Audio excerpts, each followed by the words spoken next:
Está no ar mais uma edição do MAC Notícias, o programa que traz notícias e serviços de São Paulo para você. O nível de brasileiros acima do peso chegou a 52% da população e o nível de obesidade se mantém elevado. Greve dos professores no estado de São Paulo continua. Brasil lidera o ranking mundial de cirurgias plásticas. Nossos repórteres foram às ruas descobrir por que o brasileiro está tão insatisfeito com o corpo. Saiba as causas e consequências do estresse e ainda dicas de como preveni-lo. Gourmetização vira febre e se espalha pelas universidades. Estádio do Pacaembu completa 75 anos, mas monumento da capital paulista sofre com falta de partidas e eventos culturais.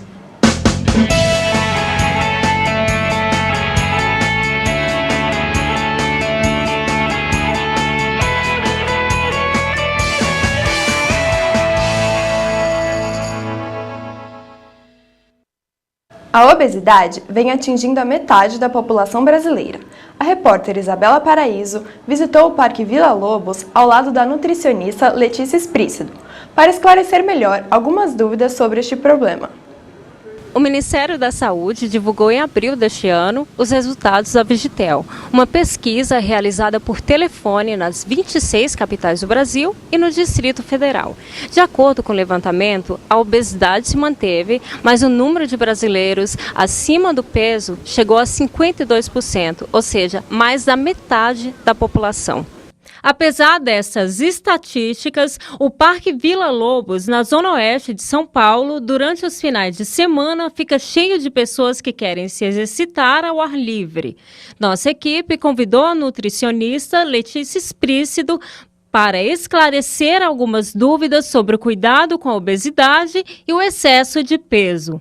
O excesso de peso está entre o limite entre a eutrofia e a obesidade.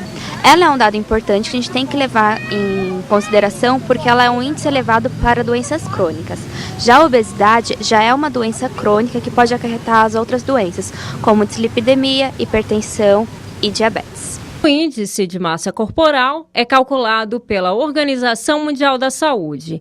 Ele é feito da seguinte maneira: soma-se o peso, divide pela altura ao quadrado e o resultado pode ser classificado como baixo peso, atrofia ou obesidade. O que preocupa os especialistas é que no último ano houve um aumento de 23% dos obesos no país. Para não entrar nesses números preocupantes, é preciso fugir dos vilões da alimentação, como explica a Letícia.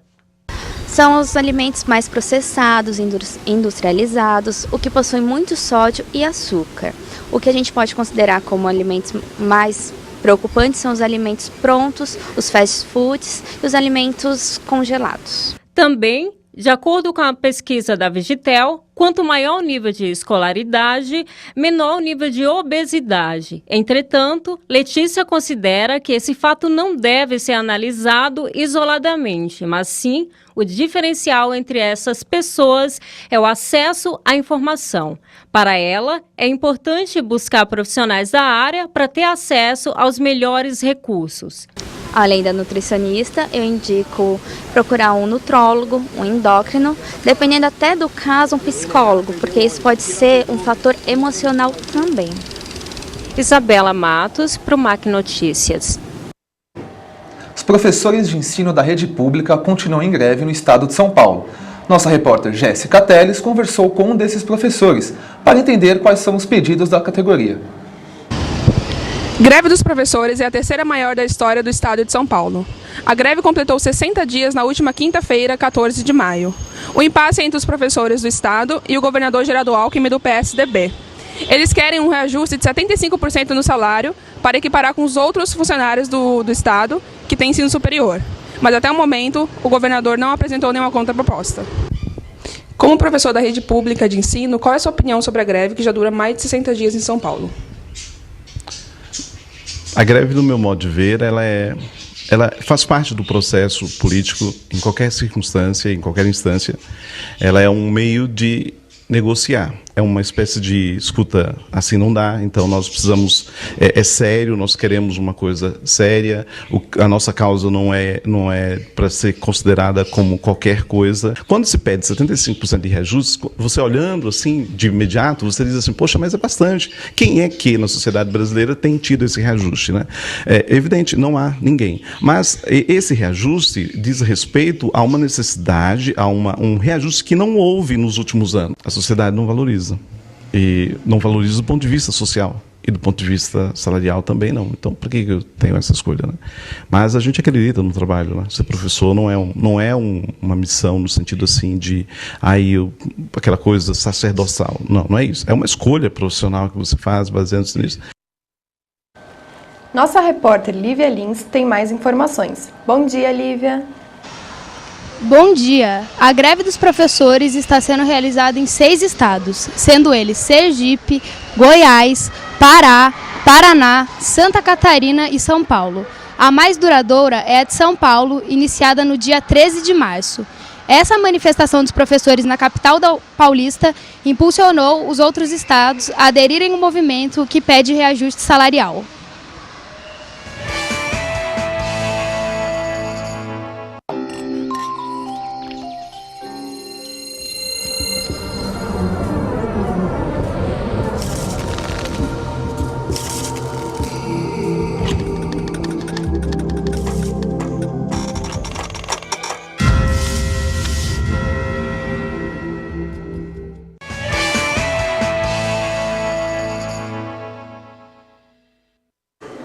Estamos de volta com o MAC Notícias. Levi Fidelix é condenado a pagar R$1 milhão por ofensas a homossexuais em debate. A Justiça Eleitoral arquivou o inquérito contra o ex-candidato à presidência da República.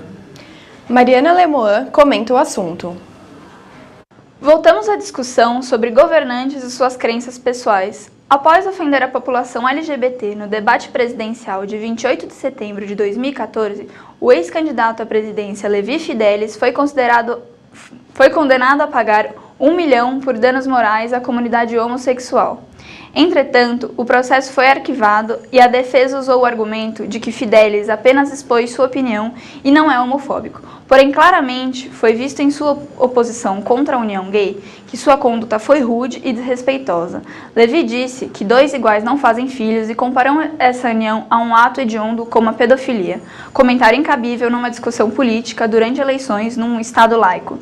Suas considerações foram feitas a partir de uma visão religiosa de preceitos arcaicos que não devem estar presentes no governo brasileiro. É preciso relembrar que no Brasil o casamento entre 2 pessoas do mesmo sexo já é liberado desde 2013 e que a homofobia é crime passível de punição. Sendo assim, o ex-candidato não receberia nada além do que prevê a lei. Em um país carente de evolução intelectual, a justiça aplicada, neste caso, mostraria para a população as consequências de atos homofóbicos perante a lei. Liberdade de expressão não deve se confundir com incentivo ao ódio e discriminação. Você está feliz com seu corpo? Divulgada recentemente, uma pesquisa encomendada pelo Ministério da Saúde mostra que o número de obesos no Brasil passa de 52% da população. Proporcionalmente, o número de cirurgias plásticas no país cresce ano após ano, o que levou o Brasil ao topo do ranking mundial nas intervenções estéticas. Confira a reportagem de Mariana Lemoan sobre o assunto. Segundo a Sociedade Internacional de Cirurgia Plástica, o Brasil superou os Estados Unidos pela primeira vez no quesito estética. Cerca de 13% da população mundial que fez plásticas durante os anos de 2013 e 2014 estão no Brasil. A televisão, o cinema e as revistas têm criado um padrão estético para que as pessoas o sigam. Viemos falar com os jovens da Universidade Presbiteriana Mackenzie para saber o que eles pensam sobre isso. O que você acha sobre o atual padrão de beleza? Eu acho que ainda pega muito pesado com as pessoas. Todo mundo se importa muito com a aparência, todo mundo quer se cuidar, quer estar dentro dos padrões. Então eu acho bem pesado ainda. Todo mundo está prezando isso de... não, todo mundo tem que ser aceito, mas você não vê acontecendo muito. E você está satisfeito com o seu corpo? Gostaria de mudar alguma coisa? No geral eu estou satisfeita, mas se alguém pagasse eu colocaria silicone. Eu acho que atualmente o padrão de beleza é uma coisa que está muito complicada na sociedade, porque as pessoas não se sentem à vontade para gostar do próprio corpo, para usar as roupas que elas acreditam usar. Então, por um padrão ser determinado, pessoas que estão um pouco acima do peso não sentem a vontade para usar shorts ou roupas mais coladas. Isso eu acho muito complicado porque cada um tem a disposição para fazer livre uso de qualquer roupa que se sentir confortável. Olha, eu tô satisfeita, mas eu mudaria. Eu acho que eu mudaria minha barriga, como qualquer outra menina. É meio complicado, porque você fica muito preso a uma coisa, tipo, o próprio padrão e... Eu não sei, acho meio errado, velho. Satisfeito eu tô, ia perder um pouquinho de barriga, né, assim, que é bom às vezes. Mas satisfeito de forma geral. Eu acho que eles existem, são constantes, mas eu não ligo muito pra eles, eu acho que é uma perda de tempo, mas as pessoas ligam e eu vou fazer o quê? Eu gostaria de emagrecer por mais questão de saúde, não de beleza. Por exemplo, eu nem vou na academia, eu acho um saco, mas... É isso, eu acho que é mais perda de tempo. As pessoas ligam pra isso, mas eu não ligo. Eu não me aceito muito bem, mas é uma coisa que tem melhorado durante os anos. Tô me aceitando mais, tentando não ligar pros padrões de beleza que é imposto na gente, mas sempre tem aquilo lá de não ficar satisfeito com o próprio corpo e tudo mais. Eu não acho que eles são possíveis, tipo, você vê aquelas revistas de moda tudo muito Photoshop, na realidade não é isso, mas tem um padrão que você pode, vamos supor, se você está acima do peso, acho que tem uns padrões de beleza que implicam com a saúde, eu acho que esses são importantes, são esses que eu valorizo. Mariana Lemoan para o MAC Notícias. Vamos fazer uma rápida pausa para o intervalo, mas voltamos já, não saia daí.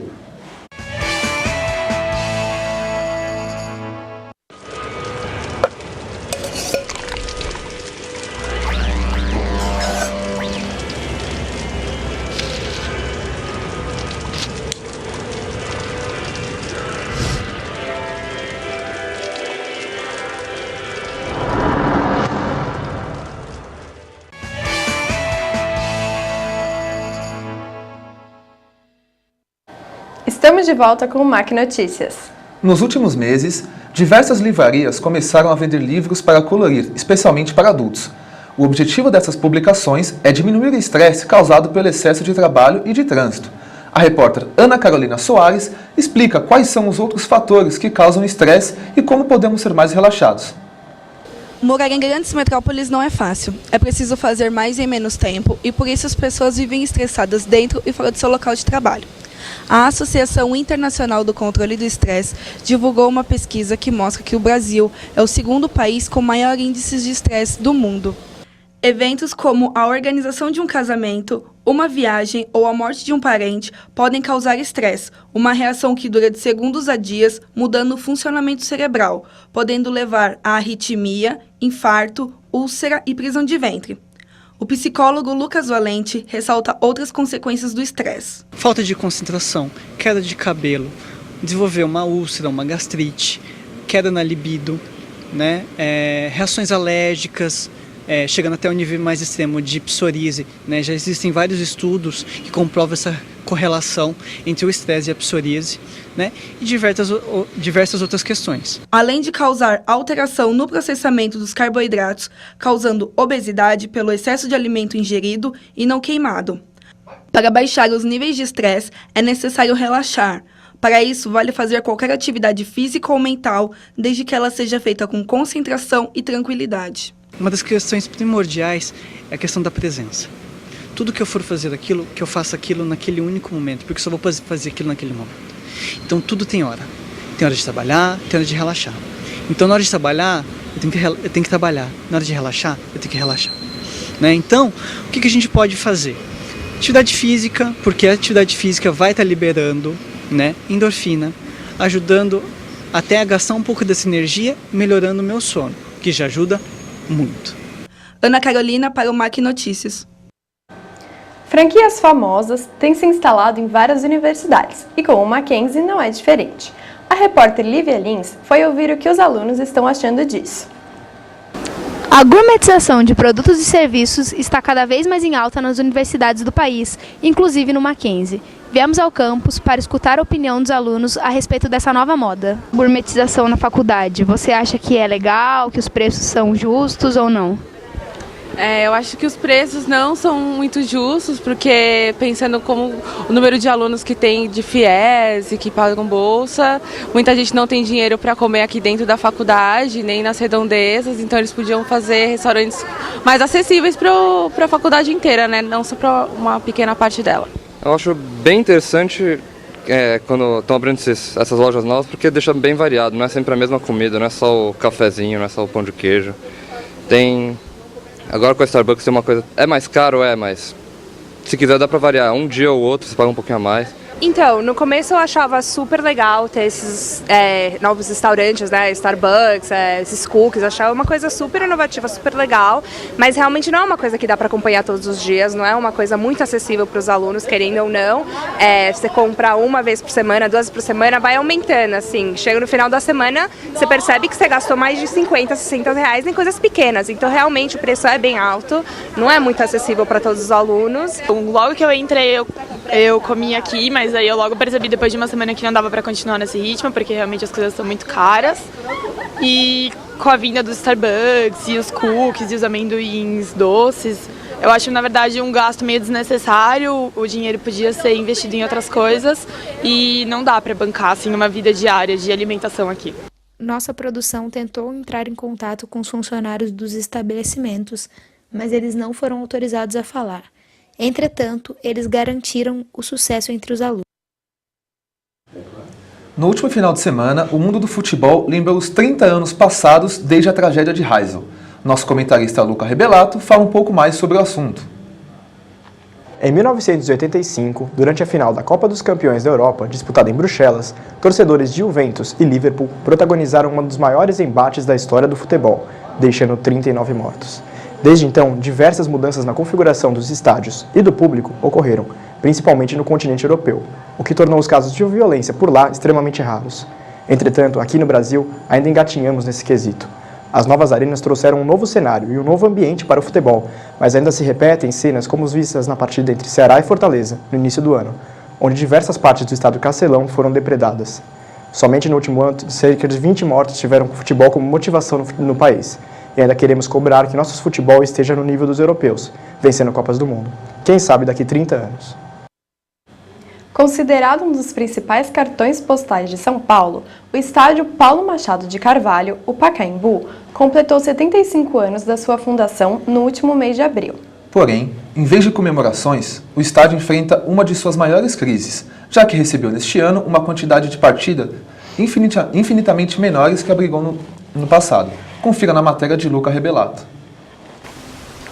O estádio Paulo Machado de Carvalho, o Pacaembu, foi fundado em 27 de abril de 1940 e completou 75 anos neste mês. Ao longo dos anos, recebeu grandes eventos esportivos, não somente de futebol, inclusive sediando os Jogos Pan-Americanos de 1963. A última grande reforma aconteceu em 1969, quando o então prefeito de São Paulo, Paulo Maluf, substituiu a antiga concha acústica pelo tobogã, ampliando a capacidade do estádio para 70 mil pessoas. Atualmente, a capacidade do Pacaembu é de 40 mil pessoas.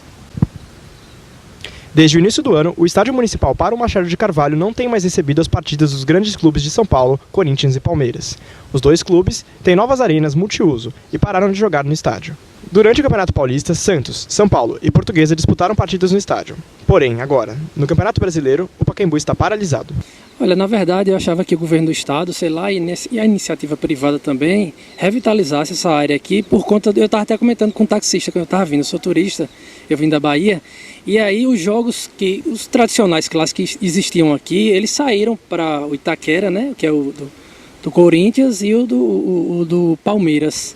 E aí eu acho que o estado deveria olhar mais aqui para esse estádio, entendeu? Também é como se faz lá na Bahia, lá na Arena Fonte Nova, não foi exclusivamente feito para o futebol. Ele abrangeu essas outras áreas culturais, artísticas, inclusive. Eu acho que o Pacaembu deveria ter a mesma modernização que os outros clubes já tiveram. Porque senão, o que acontece? Uma área como essa, tão bem frequentada, fica para trás, né? Eu acho que tem que modernizar, sim. Um espaço para fazer shows. Acho legal. É um monumento, né? Para quem vem de fora poder visitar. O repórter Alessandro Soares traz mais informações ao vivo. Bom dia, Fernando. Bom dia, Ana Luísa. O estádio municipal Paulo Machado de Carvalho, mais conhecido popularmente como Pacaembu, completou recentemente 75 anos. Só que infelizmente não há motivos para comemorar. O estádio sofre por falta de jogos e está praticamente abandonado. O lado bom é que esse abandono será por pouco tempo. O São Paulo Futebol Clube está saindo do papel e colocando em prática as novas reformas do estádio e o tricolor paulista passará os jogos para o Pacaembu. É com vocês aí. Obrigado, Alessandro. O MAC Notícias de hoje fica por aqui. Acesse nosso site e acompanhe a nossa programação do canal digital 24 horas no ar. Até a próxima. Bom dia.